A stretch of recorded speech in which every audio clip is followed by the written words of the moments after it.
Olá, pessoal. A gente vai começar a nossa turma, né, de gestão e avaliação de projetos sociais e sustentáveis.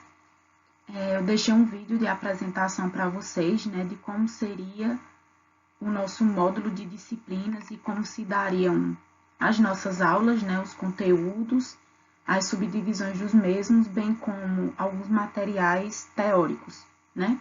E a gente inicia fazendo uma discussão sobre esse primeiro texto, que é o primeiro texto que eu deixei para vocês, né, do nosso encontro, a gestão de projetos nas iniciativas de sustentabilidade, como as ações relacionadas à sustentabilidade podem ser inseridas nos grupos de processos do PMBOK. O PMBOK é uma sigla que a gente utiliza para tratar de processos e ferramentas, né, dentro da gestão de projetos, e ela serve não só para projetos sociais e sustentáveis, né, que é o nosso crivo aqui, mas para além disso, para demais projetos nas áreas de administração. Então, a gente consegue ter uma vertente muito ampla de uso dessa ferramenta, né, desses instrumentos dentro de outras áreas também. Então, eu achei super importante iniciar falando de gestão de projetos através dessas iniciativas e, logicamente, tratando da questão de sustentabilidade, né? Que é o nosso assunto maior aqui, trabalhar o meio ambiente através da sustentabilidade, crivando, obviamente, os aspectos sociais, né? Então, promover uma gestão mais eficiente desse interesse, né, dos profissionais que são vocês e das organizações onde vocês estão ou estarão no mercado de trabalho. Então, nesse intuito, né, tornar o ambiente dinâmico e, obviamente, cheio de mudanças, que é o ambiente que nós estamos, o ambiente de trabalho, ele não é tão simples, né, para a gente aplicar as etapas teóricas, que são aquelas que a gente aprende nos livros e tudo mais, adequadas à realidade das empresas. Então, é sempre muito difícil aplicar a teoria aos ambientes, né, dessas empresas. Então, o que é que significa PMBOK? Né? Ele nada mais é do que um guia chamado Project Management Body of Knowledge, ou seja, um guia para que você consiga administrar um conhecimento, ou um corpo, ou ferramentas de conhecimento, né? E a partir desse guia, nós temos 5, né, processos que nós chamamos de processos de gerenciamento de projetos, que vão trazer, obviamente, mais controle e praticidade, né, para o desenvolvimento das tarefas que a gente precisar executar. Então, os processos de gerenciamento mais citados dentro desse guia correspondem às etapas de iniciação, tá? É o primeiro ponto. Segundo, planejamento. Terceiro, execução, né? Quarto, monitoramento e controle. E por último, encerramento. Encerramento, justamente a última ferramenta que a gente utiliza dentro desse processo de gerenciamento, né, dos projetos é justamente o encerramento, ou seja, o projeto ele precisa ter o início, o seu desenvolvimento e um fim, tá bom? Então, definir claramente os objetivos vai reduzir as alterações que a gente vai ter nesse escopo, né? E executar as ações no prazo e com o orçamento previsto pelas empresas. Haja vista que sempre a gente vai ter um prazo nas empresas muito curto, né? E um orçamento também sempre muito enxuto para que a gente consiga operar esses processos, né, da melhor forma possível, ou seja, ganhando tempo, otimizando o mesmo e, pelo mesmo, também tendo o menor custo para a empresa. Então, é isso que os orçamentos, né, que a gente consegue ver dentro dessas principais dificuldades entre os grupos gestores ao se debater ou estar de encontro com o projeto. Então, esses grupos apresentados pelo PMBOK, né, são 5 grupos, como a gente acabou de citar aqui, tornam essa missão mais detalhada e, consequentemente, né, mais assertiva e prática também. Então, a gente tem esses 5 grupos, né, que eu acabei de citar, dentro dos processos de gerenciamento de projeto. E é o que a gente vai ver mais de forma detalhada a partir dos pontos de sustentabilidade, né, e por que não de ações sociais dentro dessa nossa temática de hoje. Mas vamos lá.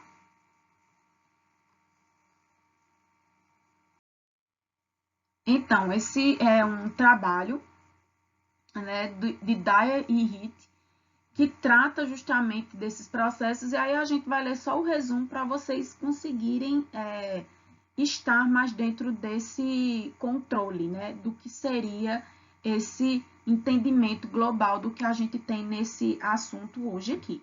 Então, esse artigo ele tem como objetivo elencar, né, os maiores desafios de iniciativas ou projetos ligados à sustentabilidade social ou ambiental. Eu gostei muito, acho que inclusive que foi uma forma assertiva do trabalho, né, ligar a sustentabilidade aos quesitos de sociabilidade e ao ambiental. E por quê? Porque a gente sabe que a sustentabilidade ela está sob um tripé, né? E esse tripé corresponde ao quê? Aos ambientes, né, sociais, ao ambiental, levando mais para o lado da natureza e a economia, né? Então a gente sabe que ser sustentável significa estar sobre um tripé, que nesse momento aqui diz respeito a esses três quesitos que eu acabei de citar e pelo mesmo social e ambiental, né? Então, nas empresas, e avaliar como a aplicação dessas práticas de gerenciamento de projetos preconizadas pelo Project Management Institute, que foi justamente esse que desenvolveu a ferramenta do PMBOK, né? Foi o Project Management Institute que fez esse arranjo que a gente citou no início, né? Podem contribuir para o alcance dos objetivos destas iniciativas. Então, a ferramenta ela é utilizada nada mais, nada menos para otimizar os processos, né?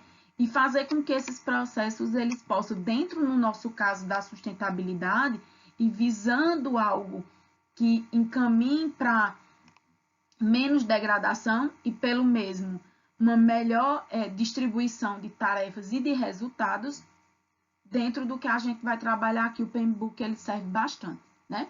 Então, ao longo desse trabalho, eles exploraram o conceito de sustentabilidade, né? E os níveis de engajamento dessas empresas, a relação do seu gerenciamento de projetos com a sustentabilidade e a adequação dos grupos de processos de PMBOK no engajamento e condição dos projetos referentes à temática de sustentabilidade. Vejam bem, a gente hoje tem nas empresas, né, inclusive de forma muito pontual, né, os trabalhos e os projetos que tem nas empresas muito correlacionados às questões o quê? Ambientais. Então, a pauta da sustentabilidade, querendo ou não, a empresa gostando ou não, ela precisa ser um ponto a ser trabalhado em todos os processos dentro da empresa. Desde lá a produção, né, ou seja, o gerenciamento da produção, o gerenciamento das tarefas de produção, até o administrativo, né? Todos precisam trabalhar com ponto em relação à sustentabilidade. Então, a gente vê cada vez mais esse assunto sendo uma verdade, né? E não mais só uma teoria colocada. Vamos lá.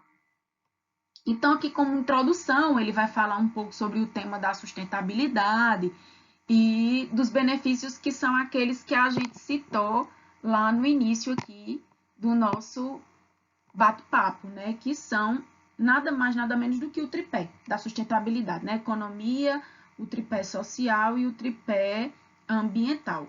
Às vezes eu tento, pessoal, colocar os dedos aqui na câmera e não consigo muito não, porque fica bem pequeno. Mas continuando. Então, a gente sabe que essa noção e essa preocupação dentro de um contexto global com o meio ambiente, ela já vem de um certo tempo, né? Principalmente a partir ali da década de 80, onde a gente vai ter de forma muito mais colocada, né, para a sociedade a forma não de protetiva a ponto de não utilizar da natureza, né? Mas utilizar dos recursos naturais de uma forma mais otimizada. E isso acabou chegando como um ponto que as empresas também não puderam deixar mais de vivenciar isso. Haja visto que a maior parte dos produtos que nós utilizamos, eles provêm de quê? De uma empresa, né? Ou seja, ela faz todo o uso do processo, né, desde a chegada da matéria-prima, a transformação dessa matéria até chegar no produto final, que é aquele produto que nós adquirimos de alguma forma, independente de ser lá na prateleira de uma loja, mas como um software, dentre outros pré-requisitos, né? Então, a gente tem isso como meio que uma linha do tempo, no que a gente fala da forma com que nós devemos tratar esse assunto da sustentabilidade e como ele acabou chegando nas empresas. Então, eu gostei muito da forma como foram colocados esses dois pontos aqui, né, pelo autor. Deixa eu ver se eu consigo aqui grifar para vocês esse ponto e esse ponto aqui desse parágrafo, destes parágrafos, onde diz que o mercado de consumidores fortemente influenciado por essa geração que vem lá desde a década de 80, é levado a acompanhar esse movimento, escolher um produto, uma marca, né? A gente vê muito, principalmente os adolescentes, eles estão muito fortuitos, né? E muito inclinados a estarem a par do que é marca e de vestir a marca, né? Ou seja, a marca, ela importa de fato. Então, esse comportamento faz com que os impactos no meio ambiente e a contribuição para as sociedades, elas influenciem diretamente a reputação de uma marca ou mesmo fidelização de seus clientes, que é o que mais acontece, né? As marcas, elas acabam tendo uma fidelização desses clientes que saem lá da adolescência, né? Que é uma época mais pueril até a vida adulta.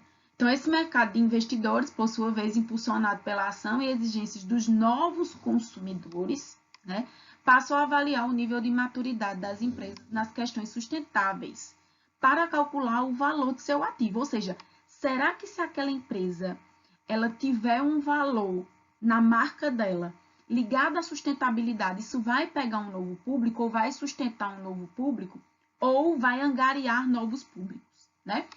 Então, o valor do seu ativo está nisso, né? Na marca ligada à sustentabilidade, ou mesmo na avaliação do nível de risco para a concessão de empréstimos ou descontos em seguros, por exemplo, né? A depender da empresa e do que ela queira fazer para o seu crescimento. Então, aqui é uma fase mais introdutória, né? Onde a gente vai ter toda essa contextualização ligada aí aos processos de PMBOK, que começa mesmo. Isso aí é um início, né? Dessa oficialização desses projetos, onde a gente tem em cada nova etapa um planejamento que já existe, né? Porque você iniciou aplicando nos processos de iniciação essas etapas de planejamento também. Então, basicamente, é nessa fase que você aperta lá o botão de start, né, de uma nova proposta e vai melhorando esse trabalho com o decorrer do desenvolvimento dele. Então, se o projeto ele for composto por várias etapas, né, é necessário que em cada uma delas sejam abordados os termos essenciais dos grupos de processo de iniciação, né? Então, para cada projeto, uma etapa diferenciada. Então, nesse período deve-se destacar o quê? Que o início dele tem que acontecer depois, né, que se obtém a autorização dos responsáveis, documentada e arquivada. Os responsáveis da empresa, os chefes de seção, né? E como essa empresa entende que esses projetos se darão, né? Então, durante esse processo é feita uma definição desse escopo preliminar, né, e liberação do capital financeiro, como a gente falou lá no início, sempre um pouco tanto restrito, né, esse capital financeiro, para que isso possa ser executado. Então, nesse passo também há a possibilidade de analisar se o projeto tem que ser interrompido, continuado ou postergado, né, porque vai depender do fator din-din, né, para que tenha continuidade. Então, participam dessa etapa os gestores da empresa, né, por conta do quesito financeiro, que dão um aval para a execução da iniciativa, ou, né, o gerente ao qual o projeto também é atribuído a ele. Então, portanto, suponhamos que você tenha feito aí uma ideia incrível para desenvolver um novo serviço lá na tua empresa, ou um produto novo lá para a tua empresa. A proposta deve ser levada até os gestores, né, dessa empresa, e eles vão analisar, né, se é cabível definir o escopo preliminar, contendo seu objetivo principal, e então é liberada a verba para que esse projeto seja colocado em prática. Então, gente, eu estou, ao mesmo tempo que a gente está falando sobre os objetivos que tem aqui no trabalho, eu também estou falando um pouco daqueles 5 grupos que a gente iniciou a nossa aula comentando sobre eles, tá certo? Como uma forma de vocês se integrarem melhor aos processos de iniciativa, de planejamento, de execução, de monitoramento e controle e de encerramento, tá bom? Então, a gente acabou de falar aqui um pouquinho sobre iniciativa e vamos falar também ao longo aqui dos outros grupos, tá certo? Ao longo do nosso bate-papo. Então, uma coisa que é muito importante destacar, que tem acontecido hoje, né, nas empresas, é a utilização dos Objetivos do Desenvolvimento Sustentável, também chamado pela sigla de ODS. Então, esses objetivos, eles têm sido imperativos, né, nas empresas e levando todo o conjunto de projetos, de modelos a serem aplicados dentro de todas as áreas nas empresas a partir dessa agenda que é chamada de Agenda 2030, que é uma agenda que se diz que até o ano de 2030 a gente precisa alcançar alguns objetivos, né? Então, a gente tem até aqui no nosso slide, né, o retrato, digamos assim, desses objetivos. Cada um possui um monograma, né, relatando um pouco visualmente dessa imagem que nós temos a respeito dos Objetivos do Desenvolvimento Sustentável. Então, esse objetivo ele foi desenvolvido durante a Cúpula, né, de Desenvolvimento Sustentável das Nações Unidas, lá em 2015, e ela tem por vias que a gente consiga, aí, nos próximos 15 anos, né, isso já está valendo, realmente erradicar a pobreza, a miséria, conseguir viver de forma igualitária, né, com a natureza. Então, são 17 pré-requisitos que a gente tem, ou seja, 17 objetivos que se destrincham em muitos indicadores, que é algo que a gente vai falar na aula de número 2, para que eles possam ser passíveis de serem analisados, estudados e, pelo mesmo, a partir de seus resultados, buscarem soluções, né? Como essas que a gente está tratando, ou seja, iniciar essas soluções, planejar as mesmas, fazer um processo de execução, de controle e monitoramento, até a gente chegar no encerramento, que seria lá, fortuitamente, né, para a nossa espécie e para os demais seres vivos, uma estabilidade, né, uma harmonia no que se diz a uma sustentabilidade corporativa, que vai se estabelecer dentre os diversos níveis de engajamento das empresas, né? Como a gente também tem aí. Então, o conceito de sustentabilidade corporativa, pessoal, é diferente daquele conceito que a gente iniciou falando, né? Sobre sustentabilidade. Então, o conceito de sustentabilidade corporativa ele é muito amplo, né? E envolve muito além de projetos de responsabilidade socioambientais. Né? É uma abordagem de negócios que cria valor de longo prazo para seus clientes, funcionários e a sociedade no que tange à redução de impactos ambientais, à contribuição social, à atuação ética, né? E à transparência. E por isso deve estar inserida no nível estratégico de empresas, além de incorporar as práticas diárias de seus colaboradores. Né? Então, quando a gente vê dentro de um pilar que a gente já tinha baseado, né, o tripé da sustentabilidade dentro do social, do ambiental e do econômico, quando a gente está no corporativo, a gente já pensa num tripé que ele é ambientalmente responsável, né, financeiramente viável, né, e que tem uma empresa justa, né, ou seja, com equidade social para com os seus colaboradores e para com os seus clientes, né? Que nós podemos ser esses clientes também.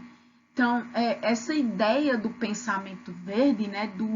De um planeta que preserve o seu meio ambiente, que preserve os recursos naturais e diminua o desperdício de materiais, seria o ponto-chave desse que a gente chama de profit, né? Econômico, que vai se referir às causas e efeitos das discussões de negócios, né?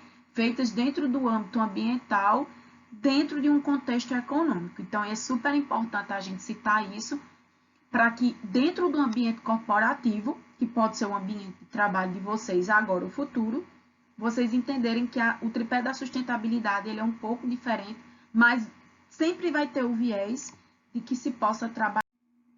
Então, pessoal, continuando aqui, a gente tem outros tipos de metodologias, né, que também servem para a gente fazer esses estudos, né, como PRISM, Project Integrating Sustainability Methods, e a gente sabe que vão existir diversas formas de a gente fazer um gerenciamento de projetos sustentáveis, né, derivados, obviamente, de princípios globais, como que a gente citou do ODS, e é isso. Agora, é só uma forma da gente citar mesmo, porque o nosso interesse aqui é a gente frisar, né, essas metodologias, como a gente já citou, e ver como é que elas trabalham dentro dessa lógica, né, da sustentabilidade. Vamos lá.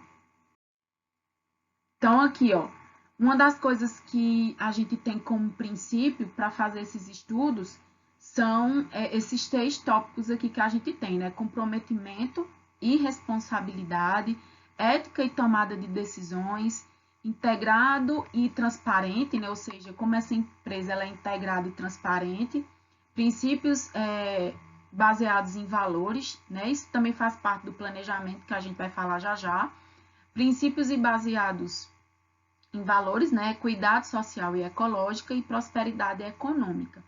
Então, esses princípios eles foram definidos, né, pelo GPM, como a gente acabou de citar há pouco, para que fossem adotados por todo gerente de portfólio, né, programa ou projeto, endereçando os desafios mais atuais relacionados ao tema de sustentabilidade. Então, o PMI, que foi quem criou o PMI Book, né, na sua 6ª edição, ele fez uma série de referências que indicam os princípios de desenvolvimento sustentável, né, passaram a ser inseridos também em diversas áreas de conhecimento e fazem parte da conduta dos gerentes de projetos, né, ou desse gerenciamento de projetos. As referências não são explícitas, mas estão inseridas ao longo dessa publicação, com destaque a alguns pontos, né. Então, o planejamento, o objetivo desse processo de planejamento é detalhar o que foi definido, né, lá naquela etapa de iniciação. Quem participa dessa fase é o gerente de projeto, né, sendo responsável por desenvolver o plano de projeto e os seus planos complementares. Esse é o passo mais complexo, viu, pessoal? Pois exige que o escopo ele seja bem esmiuçado, estudado e definido por partes, né, para que o projeto consiga ter um bom desempenho, né, e uma continuidade. É necessário estabelecer também que o valor do investimento e o prazo do projeto, né, que a gente já citou lá no início, são super importantes, como esse trabalho ele vai ser organizado, a estratégia de comunicação, os membros da equipe que vão executá-lo, sendo que devem ser escolhidos de acordo com as habilidades, né, esses membros, eles devem ser escolhidos a partir de suas habilidades, as que possuem as necessidades da proposta. Também é montada uma estrutura, né, para a revisão e controle desse plano. Então, para além disso, é preciso projetar mudanças, né, significativas que possam acontecer nesse desenrolar aí, né, desse planejamento. Então, tudo isso precisa ser pensado e planejado com antecedência enquanto o projeto ainda está sendo executado, o que é crucial para não ser pego desprevenido, né, de surpresa, por imprevistos como, por exemplo, o surgimento de um custo adicional para realizar determinada atividade, né, o que pode vir a acontecer. Então, isso tudo precisa ser pensado. Nesse caso, no processo de planejamento, é necessário reservar uma parcela do investimento, né, que a empresa possibilitou para cobrir possíveis gastos extras, né? Então, tem essa pegada também aí. Então, quando a gente vai para os 10 princípios, pegando 6 aí, né? Comprometimento e responsabilidade. Reconhecer, né, os direitos essenciais de todos os ambientes saudáveis, limpos e seguros, igualdade de oportunidades, remuneração justa, né, entre os partícipes, aquisição ética e aderência ao Estado de Direito desses indivíduos, tá bom? Ética e tomada de decisões, apoiar a ética organizacional, a tomada de decisões com respeito aos princípios universais através da identificação, mitigação e prevenção de impactos adversos de curto e longo prazo, né, na sociedade e no meio ambiente. Integrado e transparente, promover a interdependência entre desenvolvimento econômico, integridade social e proteção ambiental em todos os aspectos da governança, né, práticas e relatórios. Princípios baseados em valores, conservar e aprimorar nossa base de recursos naturais, melhorando as maneiras pelas quais desenvolvemos e usamos as tecnologias, né, e os recursos, equidade social e ecológica, né? Avaliar a vulnerabilidade humana em áreas ecologicamente sensíveis e centros populacionais por meio de dinâmicas demográficas. E, para além disso, né, e por último, prosperidade econômica, aderir às estratégias, objetivos e metas fiscais que equilibram as necessidades das partes interessadas, incluindo as necessidades imediatas e principalmente as das gerações futuras, né? Ou seja, ter sempre o recurso natural e que ele possa ser gerenciado da melhor forma possível para que nós sempre possamos tê-lo e as gerações futuras possam fazer uso do mesmo, tá ok? Vamos lá. Então, aí a gente vai ter um grupo, né, de processos, como eu mostrei para vocês, das ações sustentáveis de iniciação, planejamento. Eu não vou ler cada uma das ações, porque a gente já está fazendo aí um resumão, tá? Para vocês, a gente já falou de iniciação, né, de planejamento. Esses 5 grupos que eu estou apresentando para vocês aqui, conforme a gente vai trabalhando, eles servem para a gente ter uma correta administração dos processos, dos mais diversos possíveis dentro das empresas, né? Mas que a gente consiga ter o menor dano possível para o meio ambiente, tá? E que isso cause, ao final, né, tenha um resultado, né, dessa causa, uma melhor equidade, né, e justiça social e ambiental. Então, a gente já falou de iniciação, né? Já falamos também de planejamento. Agora, a gente, continuando aqui, pessoal, o ponto crítico, né, desse processo é a aceitação do usuário final, né, do produto ou serviço desenvolvido durante o projeto. Será que esse projeto, no final, ele vai ser aceito, né? Será que o produto final vai ser aceito? Então, bem como se a sua finalidade foi atingida, aquilo que tinha sido colocado no escopo lá no início, né? Então, pode acontecer de uma funcionalidade criada não ser aceita, né? Ou não surtir o efeito exatamente conforme fora planejado. Se esse problema ele for apontado, há que se avaliar, né, o que deu errado, rever e tentar consertar juntamente com a equipe de execução do projeto. Então, como vocês puderam perceber, todos os processos de gerenciamento de projetos, eles ajudam a colocar os novos planos em prática, né, com mais segurança e facilidade, além de aumentar o grau de eficácia, né, dessa empresa. Então, é uma forma da gente conseguir concluir muito bem a partir desses 5 grupos, né, e de ter uma sustentabilidade mais adequada no nosso projeto, que é o que a gente está falando aqui, né, de projetos relativos à sustentabilidade, seja em qual tripé for, né, só no tripé ambiental, que quer dizer economia social e ambiental, ou no tripé corporativo, né. Então, o que é que a gente pode tirar de conclusão, né, dessas leituras e as lições que a gente pode aprender, né? Então, apesar do tema sustentabilidade, ele está inserido numa agenda internacional, né, a Agenda 2030, há alguns anos é incipiente sua inserção nos programas e projetos corporativos, porque a gente percebe que, apesar das empresas tentarem o tempo todo considerar isso dentro do cenário das empresas, ainda é algo que não tem tanta força no sentido de isso ser a pauta principal, né, dessas empresas. Então, a gente precisa também considerar, né, aqui, dentro desse escopo todo, o que essas empresas, de fato, elas conseguem compreender desses processos de sustentabilidade e social para trazer, de fato, um arranjo social mais equitativo. Tá, pessoal? Então, a gente encerra por aqui a análise desse primeiro texto. Eu espero que vocês possam estudar e que a gente se encontre na nossa participação do Google Meet para tirar mais algumas dúvidas ou, caso não hajam dúvidas, a gente tratar melhor desse assunto, tá? Foi um prazer poder estar aqui com vocês. E é isso. Um forte abraço e tchau, tchau.